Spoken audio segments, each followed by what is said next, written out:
Good evening, everybody. My name is Bill Holmes. Welcome to ProjectManagementForum.net. This is part of an introductory series of project management basics, and tonight we're focusing on ethics and professional conduct.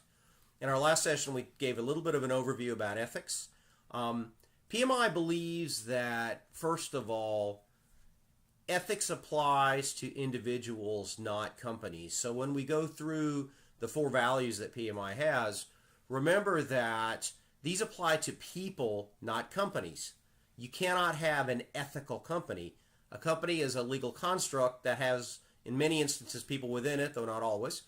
It is the people in that company that make ethical or unethical choices. The company may get fined, but it's the people within the company that are actually the ones making the choices. So these standards apply to people, individuals. Secondly, there are four different values. Those are responsibility, respect, fairness, and honesty. And on our last session, I made the point that really honesty was the first among equals, because if you were always honest about what's going on in your project, then you tend to be okay with the other ones. A couple of other things to think about, or one other thing to think about before we actually get into the four different ethical values, is there's a hierarchy here of ethics as PMI sees it. First of all, there are laws. Is it legal? If it's illegal, you certainly shouldn't do it. What are the company's policies?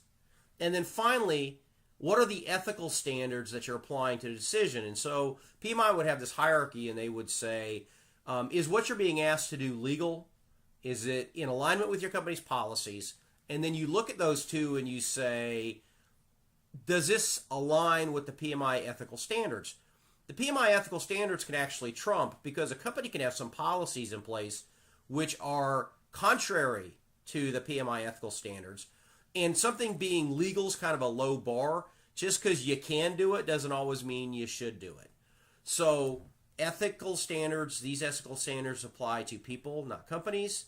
There's a hierarchy. You're going to look at, are there laws here that are being broken? Am I in violation of company policy? And then finally, what do the ethical standards say about it? And the ethical standards can actually trump those other two. Okay, that's it for tonight. We'll continue with this topic over the next couple of videos. Thanks for watching. Have a great night.